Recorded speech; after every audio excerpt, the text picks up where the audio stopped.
Good morning to all of you. Welcome to Legal Matters by Sai Baba Sunkara. ఈ వీడియోలో Bombay high court వారి యొక్క judgement గురించి మనం అబ్జర్వేషన్స్ గురించి మాట్లాడుకున్నాం.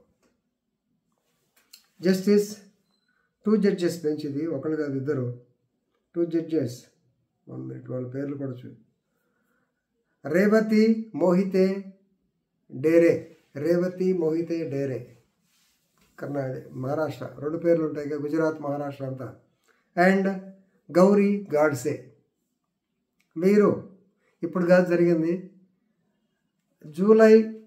జూన్ 19 నుంచి జూలై 17 వరకు, ముఖ్యంగా జూలై 17 రాత్రి 2023 జరిగిన సంఘటన గురించి విచారణ చేస్తూ, హెబియస్ కార్పస్ పిటిషన్ విచారణ చేస్తూ పోలీస్ శాఖని ఒక మనిషిని అరెస్టు చేసినప్పుడు, లాకప్లో పెట్టినప్పుడు నేకెడ్గా దిగంబరుడుగా ఎందుకు ఉంచుతున్నారు మాకు చెప్పండి అని పోలీస్ శాఖని ఆదేశించడం జరిగింది.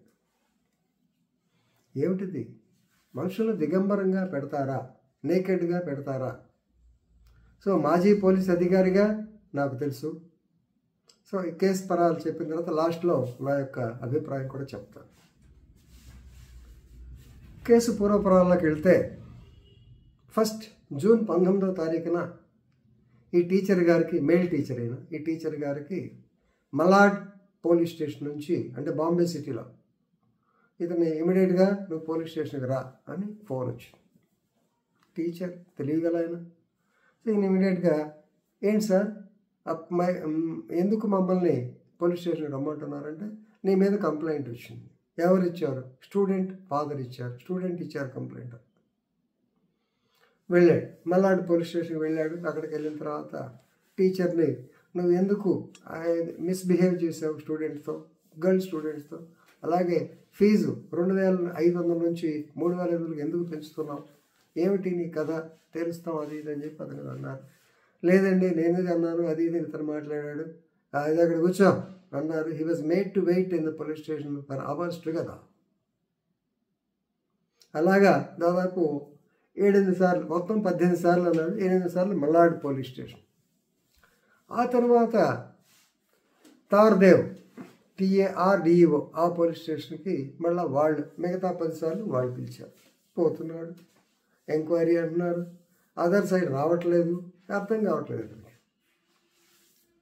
Particular day, that is July 17th, 2023, ఇతను గట్టిగా అడిగాడు, ఏంటంటే ఎన్నిసార్లు పిలుస్తారు, ఏమిటి కదా, నన్ను ఎందుకు చేస్తున్నారు ఇదంటే, నువ్వు ఆడపిల్లలతో గొడవ చేస్తావా, నీ మీద 354A IPC కింద outraging the body of women కింద కేసు పెట్టాము.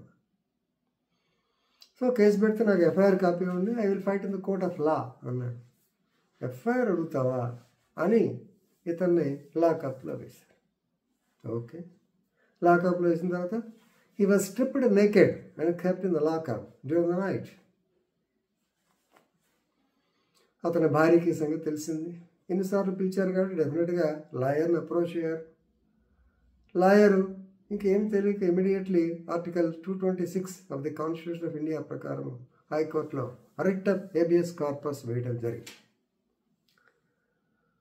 జడ్జెస్ 2 జడ్జెస్ పెంచారు, మోహితి దేవర చెప్పారు కదా. సో వీరు ఇమీడియట్గా దాన్ని టేకప్ చేసుకుని writ of habeas corpus issue చేసి notices were sent immediately.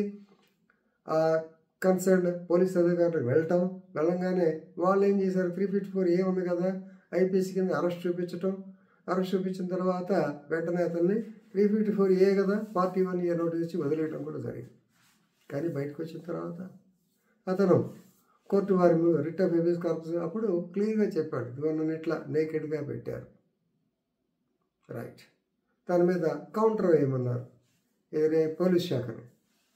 Counter వేయమంటే police శాఖ ఏం చేసింది, అతను ఇట్లా స్టూడెంట్ని టీజ్ చేశాడు, or he try to outrage the modesty of that particular girl student. So దానివల్ల కేసు రిజిస్టర్ చేసాం, ఆ రోజే అరెస్ట్ చేసాం, కోర్టుకు పంపించామన్నారు. దాని మీద కోర్టు చాలా సీరియస్గా తీసుకుంది. ఈ టీచరు హైకోర్టుకు రాగలడు కాబట్టి హైకోర్టుకు రావాలంటే ఖర్చు పెట్టుకోకుండా కాబట్టి ఇమీడియట్ న్యాయం మనం చేయగలిగాం. మేము writ of habeas corpus take up చేయకపోతే పోలీసులు అతన్ని ఇంకా హెరాస్ చేసేవాళ్ళు, వదిలేవాళ్ళు కాదు. కోర్టు యాక్షన్ తీసుకోవడం వల్ల ఇమీడియట్గా అతనికి వదలటం జరిగింది. మామూలు మనిషి పని ఏంటి?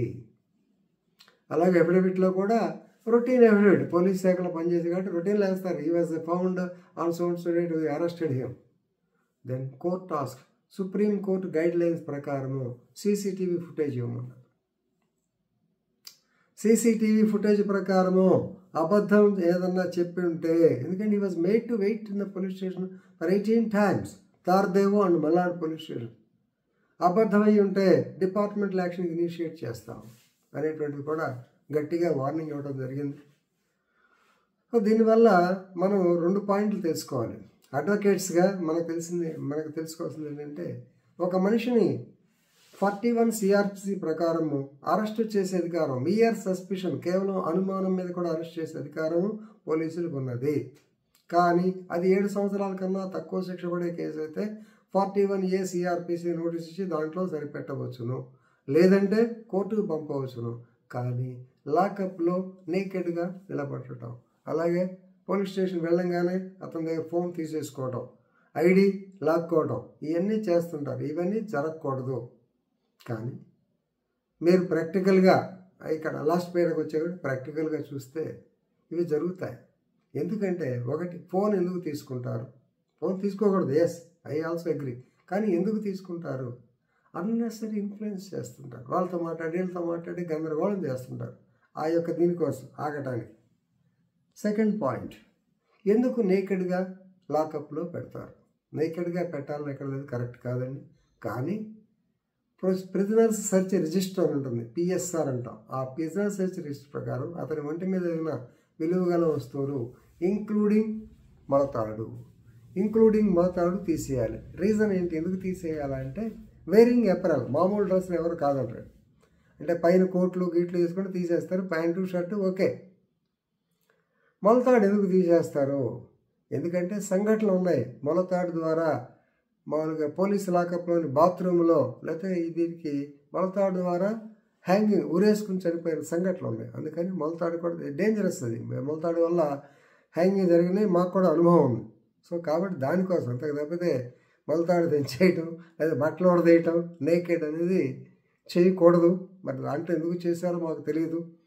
ఎందుకు చేశారని దాన్ని వీడియో ద్వారా చూడటం బాగోదు. కానీ ఒక సందర్భంలో ఇలాంటి సంఘటనలు జరుగుతూ ఉంటాయి.